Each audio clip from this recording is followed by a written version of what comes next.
I call the honourable member for Charlton. Thank you, Madam Speaker, and I'm pleased to contribute to this debate on the tax bonus for working Australians repeal bill and to support the amendment moved by the member for McMahon. Those opposite like to pretend that the global financial crisis didn't happen, or on the rare occasion they admit it did happen, they say that we were saved in that time by everyone but us. It was the mining industry. It was the Chinese stimulus package that saved us, not the Australian stimulus package. Nothing could be further from the truth, Madam Speaker. The GFC occurred, and the facts are these. The global financial crisis was the biggest worldwide economic crisis since the Great Depression. The Labor government successfully implemented an economic stimulus plan, and because of these actions, Australia was one of the very few developed nations that avoided a recession. And this last point is vitally important. Because of this stimulus plan, opposed by the coalition, some of whom slept through the votes, the Australian economy continued to grow during this period. Over 200,000 jobs were saved, and during this period, the Labor government, 1 million jobs were created. I have seen mass unemployment. It is a scourge. It's a cancer on society, and the last Labor government took decisive action to avoid it. There is significant independent recognition of Labor's response to the GFC. The OECD has stated that Australia has been one of the most successful OECD countries in weathering the global financial crisis, and the IMF identified our decisive policy responses as enabling Australia to weather the GFC better than many other developed economies. Nobel laureate in economics and former chief economist at the World Bank, Joseph Stiglitz, has also praised the response of the Labor government, identifying it as one of the best designed stimulus packages of all advanced industrial countries. And I quote, "While other countries fell into global recession, Australia maintained strong economic growth, low government debt and a AAA credit rating," something those on the other side are opposed to. In earlier contributions, the contribution of Joseph Stiglitz was derided and mocked. And I find it incredibly ironic that we should take the word of those opposite rather than Nobel laureate economists. Also importantly, Professor Stiglitz said, in many other countries, the stimulus was too small and arrived too late, after jobs and confidence was already lost.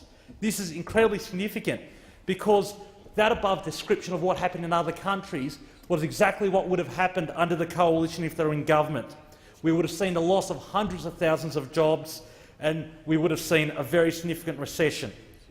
Professor Stiglitz went on to make the point that new research shows that the stimulus package may have also reduced government debt over time, and I quote, "Evidence from the crisis suggests when the economy is weak, when the long-run tax revenue benefits of keeping businesses afloat and people in work can be greater than the short-run expenditure on stimulus measures. This means that a well-targeted fiscal stimulus might actually reduce public debt in the long run." This is a very important point, and we're seeing the converse of this in Europe, where countries that have embraced very significant austerity measures are seeing a run-up of government debt, something that would have been negated if they'd taken effective stimulus action. It's also very important to note that 50 prominent, eminent economists in Australia have also supported the stimulus package.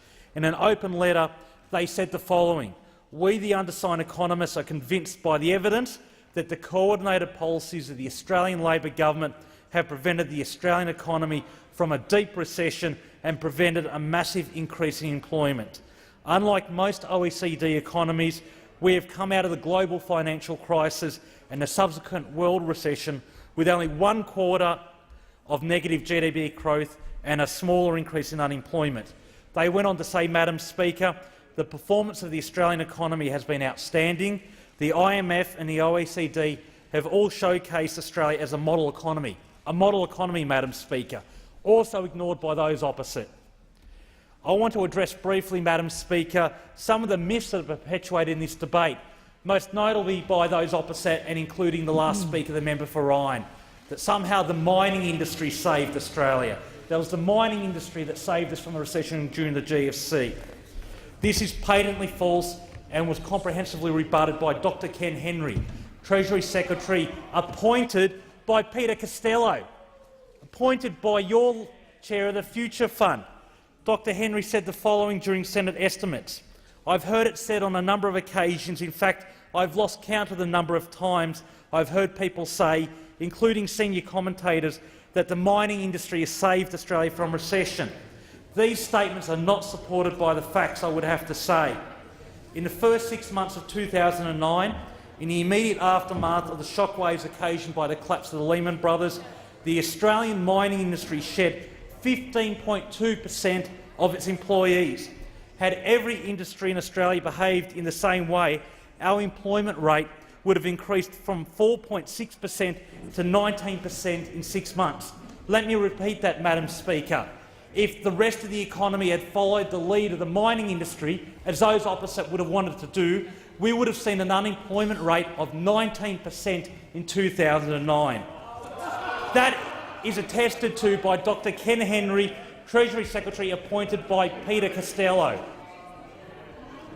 The fact remains that the stimulus package was timely, temporary and targeted. It included $28.8 billion in direct government investment in schools, housing, energy efficiency, community infrastructure, roads and support to small business.